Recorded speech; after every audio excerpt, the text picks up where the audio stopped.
So I'm in the cab of the Combine. We're at the Royal Highland Show, and this man, some of you might know. Hello, everybody. So this is Donkey from Grassmen. Yeah. So everyone knows what Grassmen is. You're probably the original Grassman. Yes, that's correct. Yeah. But what did you want to do when you left school? what did you want to do when you were in school? So that I wanted to be a farmer, but there was no farm for me. So I did agricultural economics and management at uni, which is quite boring. Not many people know this, by the way. Ollie, you're kind of getting... Well, there's a few people that will now. And I did that, and then... Which uni was that then? It was Queen's University over in Belfast. Right. So I did... Not that I know where it is. I'm not really good on geography, but yeah. But agricultural economics and management. So I wanted to stay close to agriculture, but I wanted to make sure I had a bit of an education behind me, something that would help me potentially someday grow a business. Right, which is what you've done very well. Which is what I've done. So when I left uni, I went off and became a salesman for wheats and barleys and doing a bit of agronomy work. For seed or for... seed and spraying and all of that type of thing, selling that type of thing. And then I moved more into the animal feed side, so I became a sort of, I call myself just a feed salesman, but I looked at a bit of nutrition, and then I worked at that till I got to a point where I was getting a bit depressed, which is probably a good subject. I was at a point where I couldn't, I was married, I couldn't have a family, and I was in a job, and I was just chasing the exact same thing every day. I was Groundhog Day. I was just lifting money for 2 weeks every month. I was fixing problems for 2 weeks every month, and I was like, if I don't find something more to do with my life, it's a disaster. And we just made a decision coming home from a holiday. I want a different life. I want to try something different, and the idea in Grassmen was born from that. So did you mess it? What did you do first? Buy a GoPro? Buy a camera? What? Yeah, well, in the early days, what really was happening was there was a few friends and that, and we'd made a few videos and popped them on YouTube for fun. Yeah. I mean, in the infancy days of YouTube. Yeah, I mean, if you look at mine, it says my channel's 12 years old, because we used to just, like, my mate had a taxi and we dropped it off the telehandler, and then we smashed it up with a digger, and you know, there's another video, one of the very first was slagging off the Environment Agency. And I think we go back to, like, I think our first videos posted on YouTube may have been like way back like in 2007 nearly. Yeah. So I remember thinking, everybody watching this video would buy a DVD, wouldn't they? Yeah, it's that simple.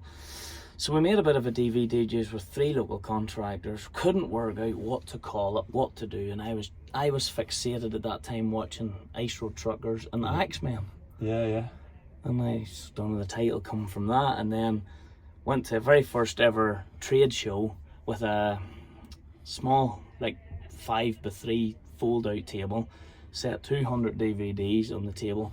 All I had the money for was 17 t-shirts with the word Grassmen on it, set them out, and over the course of 2 days I sold everything, and I was like, I'm a millionaire.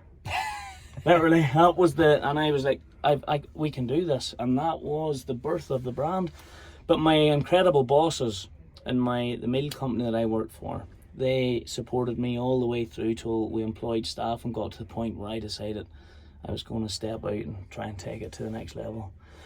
So between that and, as I always say, for men to be told that you're trying to have a child and a family, and to be told that you'll never be a father, that was the toughest thing ever. So I had some very dark days, you know, battling that kind of depression, because like you think, a farming background, a farmer would just cull a bull. If it was no use, he would get rid of it, he wouldn't. So we got over that. I have a wee boy, 7 now, but we went off for some fancy treatment in America, and we put every penny into it. So we learned to cut our cloth completely different, and I think that's what put the real energy back into the brand, because once we were successful there, we got our head up. We started doing an awful lot of charity work, and if there's any man in the UK agriculture at the moment who understands the feeling you get from doing it, even though you're completely destroyed, you will be on a high that's hard to explain. The problem,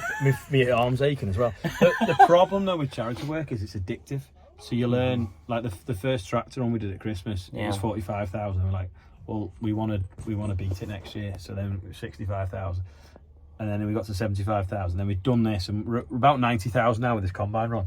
But you always just want to like go that bit higher. Yeah. But anyway, back to you. What was your first car? Peugeot 306 non-turbo. Oh, I couldn't afford it, man. There was a hill out of Belfast. I think it was the only car alive that actually decelerated. but at least you could lower it by only buying 2 springs, because you could do the torsion bar. Was it that? What colour was it then? It was a phase 1, like a metallic, almost bluey green, whatever that colour was. Miami blue. That's maybe what it was. Or was it a Spinnaker, so it was like a turquoise?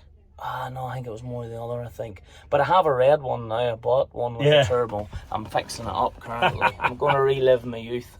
So all great men have 306. Absolutely. Yeah. I mean, look, there's these young lads that run around with this notion about Golfs and, Volkswagens and all, but no. Yeah, I was never into German stuff. No. He says sat in a German combine, which is the most expensive thing he's ever bought on wheels or tracks. Yeah, but you're not into it. It's a tool. No, Peugeot, no. You had to go French for the young boys' car in our day. Where's the favourite place you've been on holiday? Canada. Yeah? Yeah. The Rockies? I've done the Rock. I've been very blessed. I've cruised from Vancouver up to Alaska. I've done the Rockies a few times. I've done the Calgary Stampede. I've spent a good bit of time in Calgary. And when I was getting my treatment for fertility treatment, it was never a holiday, but that was all done in San Francisco. Oh, right. Is that the Windy City? Yeah, so I spent... Is that where it's got that hill that's like that? And yeah. Yeah. Did you go to it? Yeah, I did. I even walked it, believe it or not. This belly walked up downhill. And and Sausalito on the Golden Gate Bridge and that. So, but that was all part of that journey. So it wasn't really a holiday, but it was one of my favourite places I've been to. Obviously when you started Grassmen, did you ever imagine it would be this big?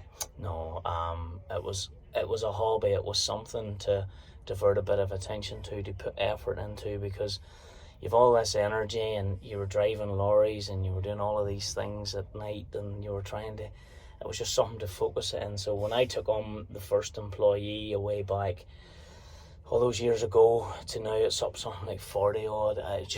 It just blows my mind. And there is no blueprint for it, because we do all our own embroidery. We have our own retail shop. We do all our online ourselves. We do all our postage and packaging. We do all the trade shows ourselves. It's our wagons. It's our trucks. And we just like to be the author of our own demise. We put our profits into old machinery. We do everything ourselves. And that's kind of why I think I like it. And I've managed to keep that interest level. Because we're not relying on anyone else. We do all our own film, and I suppose that's the most important bit. So we have our own film team. We do everything ourselves. And we try and give a lot of young people a chance. Like Tom, who you met. Yeah. You see, we obviously did the combine run, and everyone was like, oh, it's obviously it was really hard. And it was very tiring. But the driving was the easy bit. Mm-hmm. It's the chatting to people and stuff like that, which is great. But it's just... mentally it's exhausted, isn't it? Yeah. And you do this. So you're here for 4 days. Yeah, but I've been here since Monday, because I drove the truck over myself on Monday. Yeah. So I'll Does everyone beep at you on the motorway? Pretty much, yeah. Well, that's what happens when you get a very unique colour and you put Grassmen on it with a big massive Grassmen on this side of it. Yeah, well, I've still got the stickers from the car, and people keep coming alongside and beeping and waving. But no, you're right. And like the only thing I've done probably that emulates what you have done with this combine challenge was we did a 32 county bale challenge in Ireland a few years ago. So we baled so many bales, but it equated to something like 1,135 miles of driving. Yeah. And I was driving a New Holland 315 and a low loader in that round. But anyway, we took balers all drove around. It was some bit of work. But actually what we did was we realised I didn't do any baling. I just drove between the sites. Yeah. And then I stepped out, and then I became the entertainer. Yeah. And it does be hard now. And I think that's something you talk about in your mental health message, and chat to a lot of people about mental health as well. And it's something we try and advocate a lot. Is that even sometimes I'd be sitting around the back having a break, and you're having a cup of tea, and you're just like, you do get drained. You know, I spend a long time today, and we must chat off camera about this, but to a couple who'd lost their son, and you know, it takes a minute or two to build yourself back up and switch yourself back into, I call it donkey mode, and smile and get on with it, you know. So there's a lot can happen at a show. You meet a lot of people, and a lot of people have problems, and it's our job, your job, my job, show organisers' jobs to keep promoting that message. And manufacturers, like, I was absolutely delighted when I looked in and seen the Class put a big donation in, but I was even more delighted when I looked in and seen the Irish dealers in it. I'm not meaning that, but just because... Yeah, you know, well, we actually had a donation off John Deere, and we had the Fendt and Massey dealers sharing pictures of Class combines on their social media, which was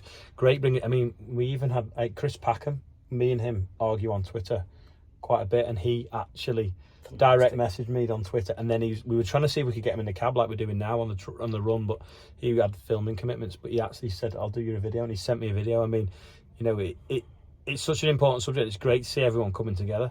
But back to you again. What's your favourite food? Favourite food. Don't say all of it.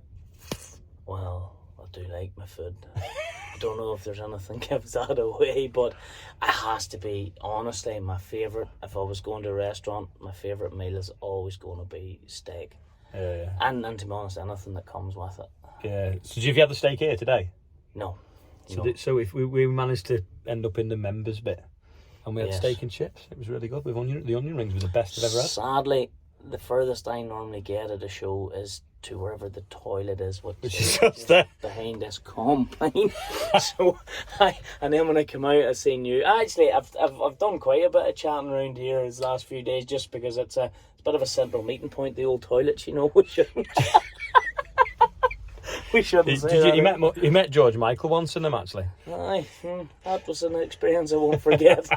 Do you ever just put like a different hat on and some sunglasses so that you can get somewhere in a hurry without being stopped? Sadly, being 20 plus stone really hurts that one. I really can't hide. One, my voice is distinctive. Two, my belly's quite obvious, and so I just go with it. But I hide normally, and saying some of the girls are working for me, they normally hide and do everything I want to do or find people, you know, so it works well. So this is your combine. This is yours. Yeah. You will be cutting with this. Well, yeah. I'm bored of driving it already. The original plan was use a demonstrator, but the demonstrators weren't going to be here until July, and we wanted to be combining in July, not driving across the country. Plus the schools are out and the traffic had to be different.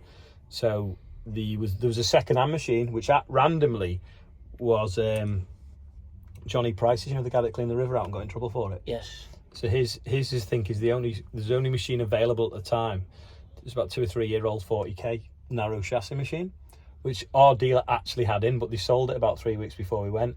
So this was kind of like plan B was my machine anyway. Then we suddenly realised that we were in control of our own destiny if we just turned it into plan A, so that's what we did. But it was 8 inches wider than we wanted to do it, but it was fine. So it's a myth. But you know, foragers are easy to drive on the road because this head gives you your sense of where you are. Yeah. This is easy. It's just obviously rear wheel steer like a forager, but the back axle's just that bit further away. I understand, but I mean, it's just that you use the header. Oh yeah, you've got something to point it at. Yeah. You've got something to give you that guide. I mean, you can't. The tracks are the widest point, and you can sort of see them through the windows, and the mirrors are fantastic. So you will be cutting your green with this machine this year, unless Class want to buy it and put it in a museum. Yeah. Everyone's saying they should buy it and put it in a museum.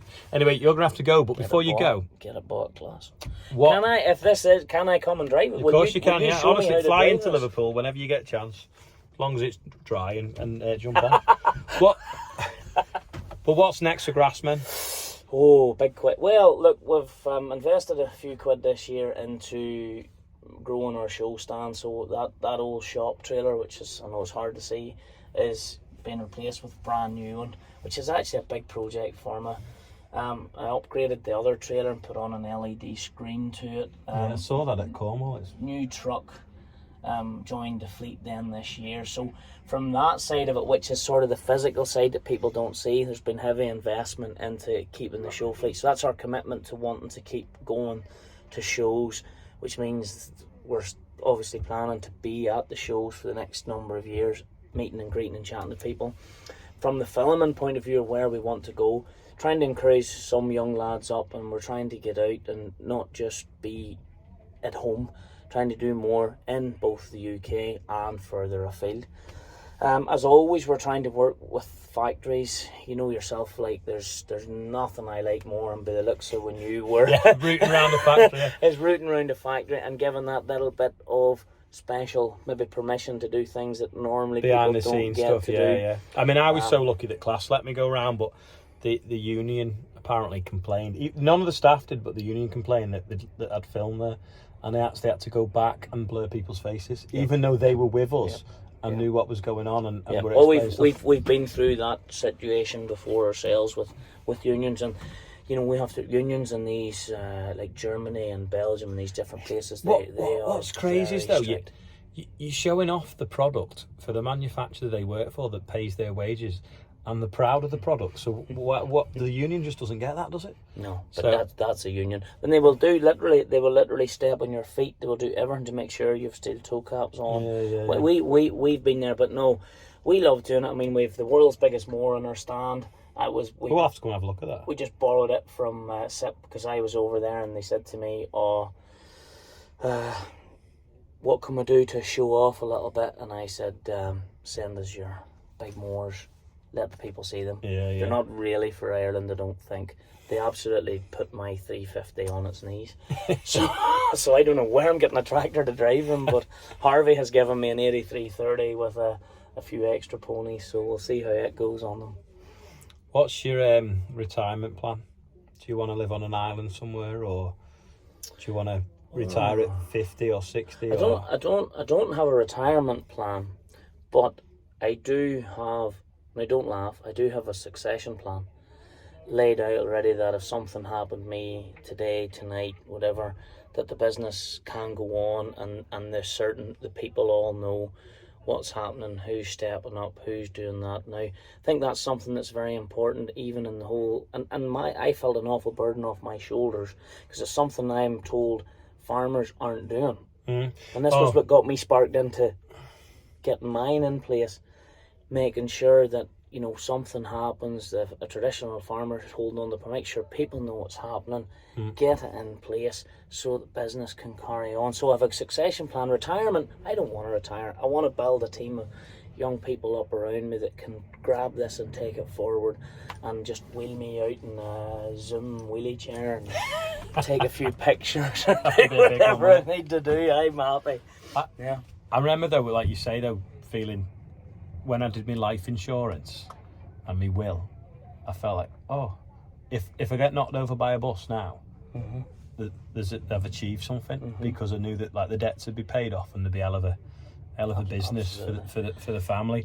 And without that, without life insurance or without a will, you kind of just, you've existed and then you've gone, haven't you? Whereas if you've got like what you say, it's right, isn't it? There are tough conversations and sometimes people avoid them, but I'm delighted I have it in place, and my team knows what's happening, and I know what's happening, and I can live with that, because the last thing I want to do is pass a burden over to someone who's maybe not capable or qualified of dealing with it.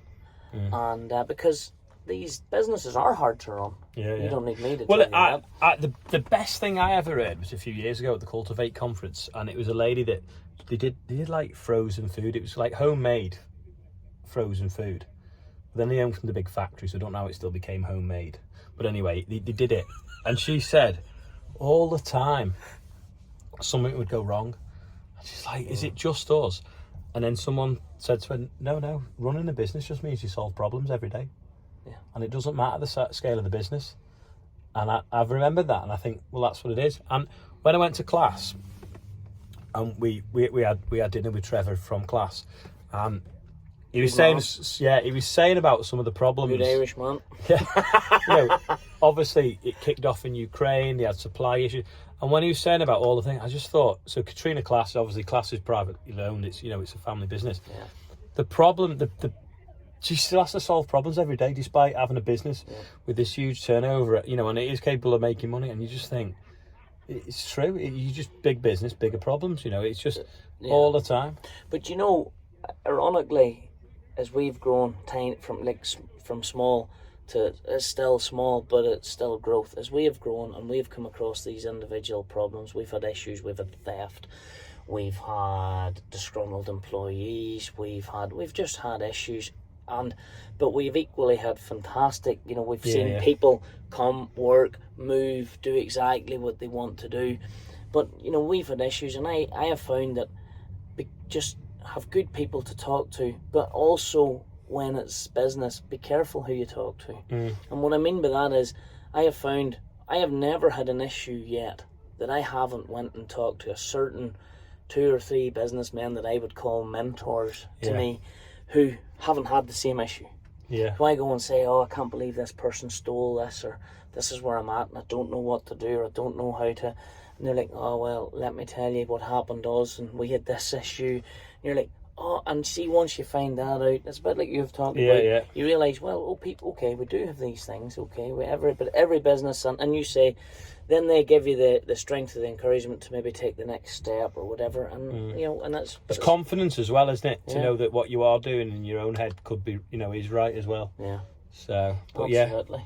Anyway, I've took up enough of your time. We haven't got the aircon on. It's quite hot now. It's got warm in here. Yeah. Warm and cosy. But I know if we open it, it'll be windy. So, thank you so much. Yeah. Don't forget, check him out. He does a bit of YouTube, but also got an online shop as well. Also, guys, what this man has done, it's not even about the money. It's literally saving lives, because encouraging people to talk. And you may not know it, and I can tell you this from my journey and some of the things and some of the phone calls I have had and people I have spoken to, you'll be saving lives, and you possibly, probably, and may never know that you have. But that's okay, because you're not doing it for gratification. But I know there'll be people you'll be helping out there that you'll not even realise you've helped. People that have watched your journey. I mean, some of the messages we've had in the last few weeks have been pretty deep, and they are deep. And they're hard to cope with. And I give you a little bit of advice, and you can record or not record. I did this. I went and got went and met a counsellor and spent some time with the counsellor to understand the process of counselling, so that, because I felt inadequate to deal with this dark stuff was hearing, and I have some dark stuff, and that was the best thing I ever did, because then I knew it wasn't scary. I was able to go, well, actually, this is, and so I recommend things like that, because they're not scary people to go to. No. I mean, some of the messages I get now, I do think, am I qualified to answer this?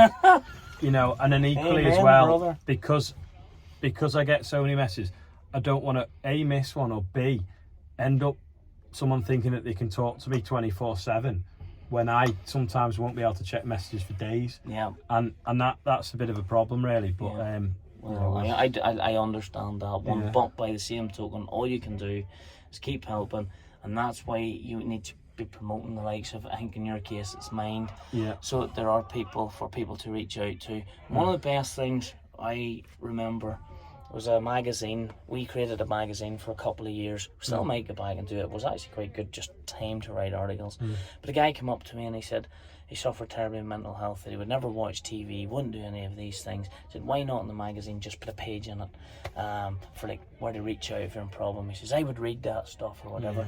So every one we did from them, we dropped in a big, in your case it would be a big full page, just Mind, whatever, if you're not feeling up to it, ring this number, whatever. And I had a lot of people comment after that saying, that was a good thing, or I sign out of most of my videos, and I always just sign out, and then sometimes you feel a bit wick doing it. It's okay to not be, just remember, it's okay to not be okay. Just before we maybe hit the final, we're finished and done. And the amount of comments you get about that, so and that's all we can do. We can only try and help promote people. But when you do a challenge like this, and I can see you're emotional, he's getting emotional, which is fine, he's thinking about things. Taking people's problems onto your own shoulders is very, very, very hard. And I always say I'm the big man with broad shoulders, and there's a very fine line between pushing your own percentage down.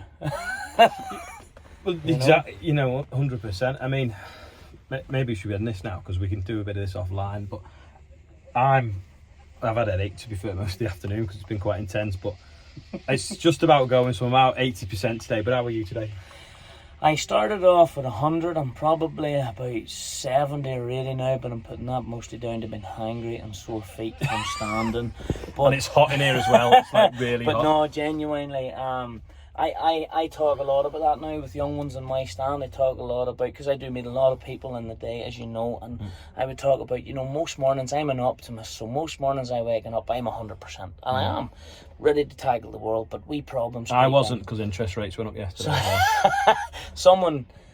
You have an issue at work, you drop a few percent. You have something's happened at home or whatever, you drop a few percent. And I was saying, how many days, and you've started me thinking this so much, by the way, how many days do you start at 100% and just slowly through the day as you head towards bed, you're maybe 40, 50, 30%, and you're just a little bit, and that dark place where you get home and you spend that little bit of time before you go to bed. Because I do find when I waking up every morning I'm recharged, because I am an optimist. Yeah.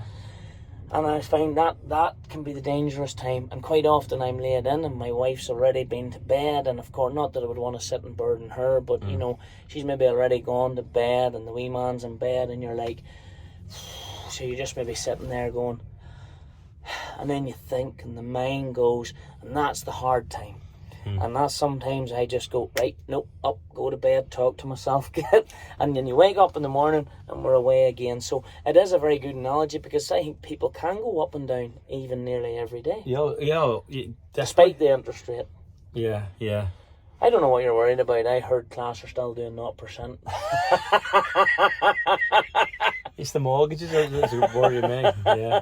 Here, no, it's not a joking matter. Anyway, we'll wrap this up now because it's been half an hour that's flown and it seems like 5 minutes. So thanks for watching. And if anyone has watched, if you've got time, let us know how you are as a percent in the comments. And donate a few quid to the big man. Oh, yeah. We'll put a link underneath for the combine run. See if we can get to 100 grand. We said if we got to 1 million, we'd drive it home again. Well, we've got 900,000 to go. So can I do a bet? Right. Fantastic. Good man. Well done. See you soon, everyone. See you soon. Bye-bye. Bye.